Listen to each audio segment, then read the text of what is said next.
मुझे खुशी है कि भारत में रक्षा उत्पादन से जुड़े हुए सभी अहम स्टेक होल्डर्स आज यहां मौजूद हैं। इस सेमिनार के आयोजन के लिए रक्षा मंत्री राजनाथ जी और उनकी पूरी टीम को मैं बहुत बहुत बधाई देता हूं।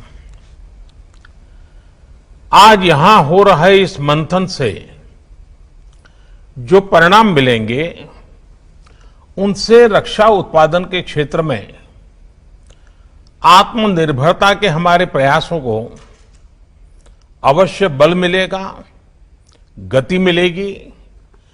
और आप सबने जो सुझाव दिए हैं, आज आपने एक सामूहिक मंथन किया है, वो अपने आप में आने वाले दिनों के लिए बहुत उपकारक होगा। मुझे इस बात की भी खुशी है कि रक्षा मंत्री श्रीमान राजनाथ जी इस काम के लिए मिशन मोड में पूरी तरह से जुटे हुए हैं। मुझे विश्वास है कि उनके इन अथक प्रयासों के कारण बहुत ही अच्छे परिणाम मिलना निश्चित है।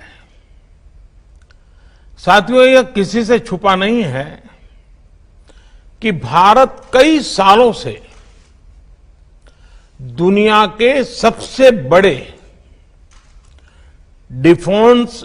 डिफेंस इंपोर्टर्स में एक प्रमुख देश रहा है। जब भारत आजाद हुआ था, उस समय रक्षा उत्पादन के लिए भारत में बहुत सामर्थ्य था। उस समय भारत में 100 साल से अधिक समय से स्थापित रक्षा उत्पादन का इकोसिस्टम था और भारत जैसा सामर्थ्य और पोटेंशियल बहुत कम देशों के पास था। लेकिन भारत का दुर्भाग्य रहा कि दशकों तक इस विषय पर उतना ध्यान नहीं दिया गया जितना देना चाहिए था। एक प्रकार से ये रूटीन एक्सरसाइज बन गया, कोई गंभीर प्रयास नहीं किए गए और हमारे बाद में शुरुआत करने वाले अनेक देश भी पिछले 50 साल में हमसे बहुत आगे निकल गए। लेकिन अब स्थिति बदल रही है। पिछले कुछ वर्षों में आपने अनुभव किया होगा कि हमारा प्रयास इस सेक्टर से जुड़ी सभी बेड़ियां तोड़ने का एक निरंतर प्रयास है। हमारा उद्देश्य है कि भारतीय में मैन्युफैक्चरिंग बढ़े, नई टेक्नोलॉजीज का भारत में ही विकास हो और प्राइवेट सेक्टर का इस विशेष क्षेत्र में अधिकतम विस्तार हो।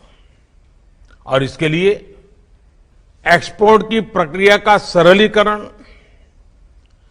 ऑफसेट के प्रावधानों में सुधार, ऐसे अनेक कदम उठाए गए हैं। साथियों, मेरा मानना है कि इन कदमों से भी अधिक महत्वपूर्ण है रक्षा क्षेत्र में देश में एक नई मानसिकता हम सब अनुभव कर रहे हैं।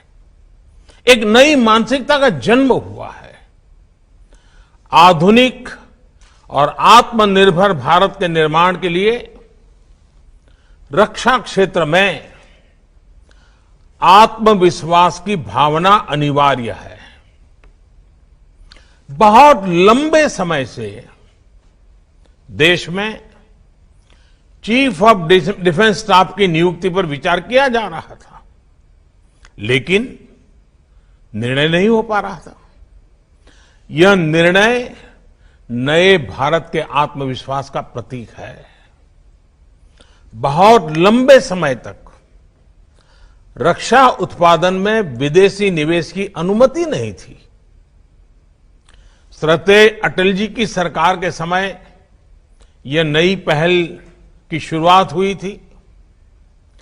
हमारी सरकार आने के बाद इसमें और सुधार किए गए और अब पहली बार इस सेक्टर में 74% तक एफडीआई ऑटोमेटिक रूट से आने का रास्ता खोला जा रहा है।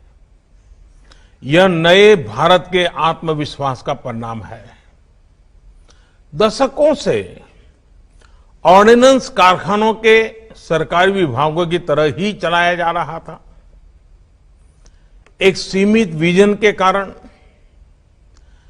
देश का नुकसान तो हुआ ही, वहां जो काम करने वाले लोग थे, जिनके पास टैलेंट थी, कमिटमेंट था, मेहनती थे, ये हमारा बहुत ही अनुभव से संपन्न हमारा जो मेहनत करने वाला श्रमिक वर्ग वहां जो है, उनका तो बहुत नुकसान हुआ।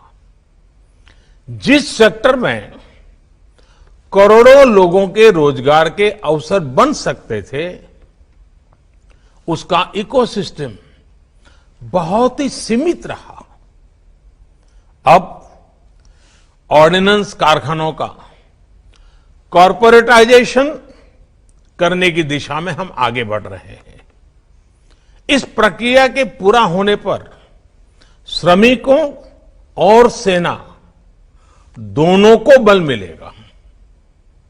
यह नए भारत के आत्मविश्वास का प्रमाण है।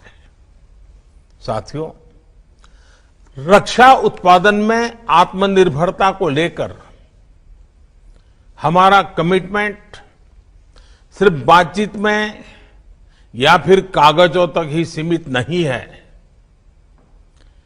इसके कार्यान्वयन के लिए एक के बाद एक ठोस कदम उठाए गए हैं। सीडीएस के गठन के बाद सेना के तीनों अंगों में प्रोक्योरमेंट पर समन्वय बहुत बेहतर हुआ है। इससे डिफेंस इक्विपमेंट्स की खरीद को स्केल अप करने में मदद मिल रही है। आने वाले दिनों में डोमेस्टिक इंडस्ट्री के लिए ऑर्डर्स का साइज भी बढ़ने वाला है। यह सुनिश्चित करने के लिए रक्षा मंत्रालय के कैपिटल बजट का एक हिस्सा अब भारत में बने उपकरणों के लिए अलग से रख दिया गया है।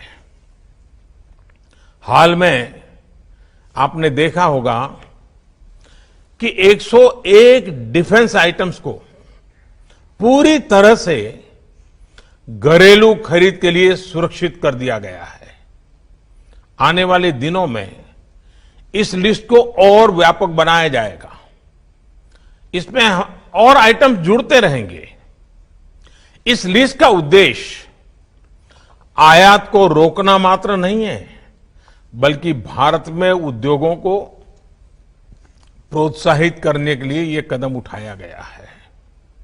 इससे आप सभी साथियों को, चाहे वो प्राइवेट सेक्टर हो, पब्लिक सेक्टर हो, एमएसएमई हो, स्टार्टअप हो, सभी के लिए सरकार की भावना और भविष्य की संभावना अब आपके सामने ब्लैक एंड व्हाइट में क्लियर है।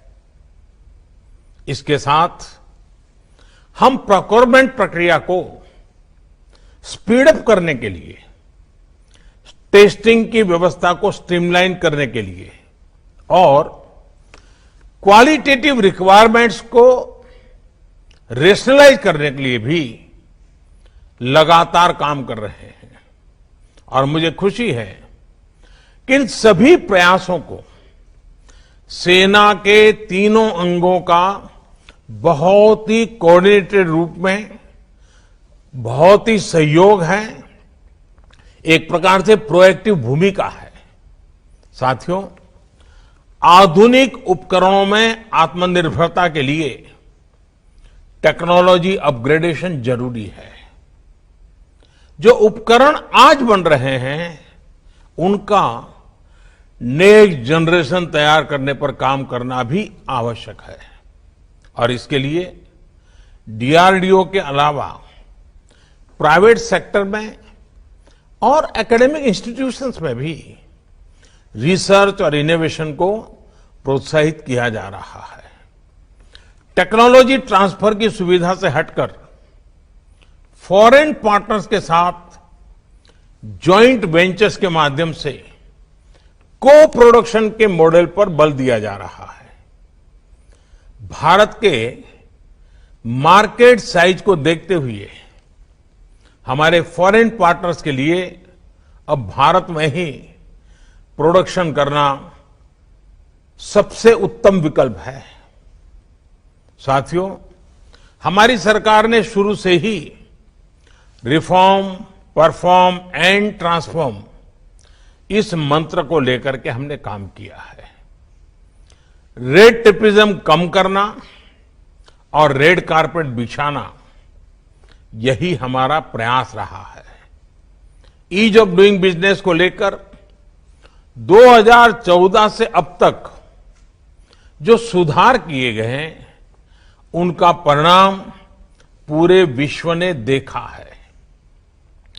Intellectual property, taxation, insolvency and bankruptcy, यहां तक कि स्पेस और एटॉमिक एनर्जी जैसे बहुत कठिन और जटिल ऐसे जो विषय माने जाते हैं उन विषयों पर भी हमने रिफॉर्म्स करके दिखाए हैं। और आप तो अब भली भाली जानते हैं, पिछले दिनों लेबर लॉज में रिफॉर्म्स का सिलसिला भी लगातार जो शुरू हुआ है, चल रहा है। कुछ साल पहले तक इस प्रकार के विषयों पर सोचा भी नहीं जाता था और आज ये रिफॉर्म्स जमीन पर उतर चुके हैं। रिफॉर्म्स का यह सिलसिला थमने वाला नहीं है। हम आगे बढ़ते ही जाने वाले हैं और इसलिए न थमना भी है और न थकना भी है। न मुझे थकना है, न आपको थकना है। हमें आगे भी आगे बढ़ते रहना है और हमारी तरफ से मैं आपको बताता हूं, यह हमारा कमिटमेंट है। साथियों, जहां तक इंफ्रास्ट्रक्चर की बात है, जो डिफेंस कॉरिडोर पर तेजी से काम चल रहा है, उत्तर प्रदेश और तमिलनाडु सरकारों के साथ मिलकर state of the art infrastructure तैयार किया जा रहा है। इसके लिए आने वाले 5 सालों में 20,000 करोड़ रुपए के निवेश का लक्ष्य रखा गया है। एमएसएमई और स्टार्टअप से जुड़े एंटरप्राइज लीडर्स को प्रोत्साहित करने के लिए आईडेक्स की जो पहल की गई थी, उसके भी अच्छे परिणाम मिल रहे हैं। इस प्लेटफॉर्म के माध्यम से 50 से अधिक स्टार्टअप्स ने सैन्य उपयोग के लिए टेक्नोलॉजी और प्रोडक्ट्स को विकसित किया है। साथियों, मैं एक और बात आपके सामने खुले मन से रखना चाहता हूं। आत्मनिर्भर भारत का हमारा संकल्प इनवर्ड लुकिंग नहीं है। ग्लोबल इकोनॉमी को ज्यादा रेजिलिएंट, ज्यादा स्टेबल बनाने के लिए, विश्व में शांति के लिए एक सक्षम भारत का निर्माण ही इसका लक्ष्य है। यही भावना डिफेंस मैन्युफैक्चरिंग में आत्मनिर्भरता के लिए भी है। भारत में अपने कई मित्र देशों के लिए रक्षा उपकरण का एक भरोसेमंद सप्लायर बनने की क्षमता है। इससे भारत की स्ट्रेटेजिक पार्टनरशिप को और बल मिलेगा और हिंद महासागर क्षेत्र में भारत की नेट सिक्योरिटी प्रोवाइडर की भूमिका और सुदृढ़ होगी। साथियों, सरकार के प्रयास और प्रतिबद्धता आप सभी के सामने है। अब आत्मनिर्भर भारत के संकल्प को हमें मिलकर के इसे सिद्ध करना है।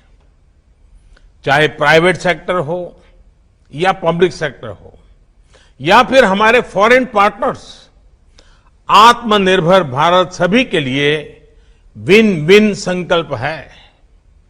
इसके लिए आपको एक बेहतर इकोसिस्टम देने के लिए हमारी सरकार प्रतिबद्ध है। यहां आपकी तरफ से जो भी सुझाव आए हैं वे बहुत ही उपयोगी सिद्ध होने वाले हैं और मुझे बताया गया है कि defence production and export promotion policy का ड्राफ्ट सभी स्टेक होल्डर्स के साथ साझा किया गया है। आपके फीडबैक से इस पॉलिसी को जल्द से जल्द लागू करने में मदद मिलेगी। यह भी जरूरी है कि आज का ये सेमिनार एक वन टाइम इवेंट न रहे, बल्कि आगे भी ऐसे आयोजन होते रहें। इंडस्ट्री और सरकार के बीच लगातार विचार विमर्श और फीडबैक की स्वाभाविक कल्चर बननी चाहिए। मुझे विश्वास है कि ऐसे सामूहिक प्रयासों से हमारे संकल्प सिद्ध होंगे। मैं फिर एक बार आप सबने समय निकाला, आत्मनिर्भर भारत बनाने के लिए आत्मविश्वास के साथ आप जुटे। मुझे विश्वास है कि आज जो संकल्प हम सब ले रहे हैं, इसको पूर्ण करने में हम सब अपनी अपनी जिम्मेवारी बहुत अच्छे ढंग से निभाएंगे। मैं फिर एक बार आप सभी को बहुत बहुत शुभकामनाएं देता हूं। बहुत बहुत धन्यवाद।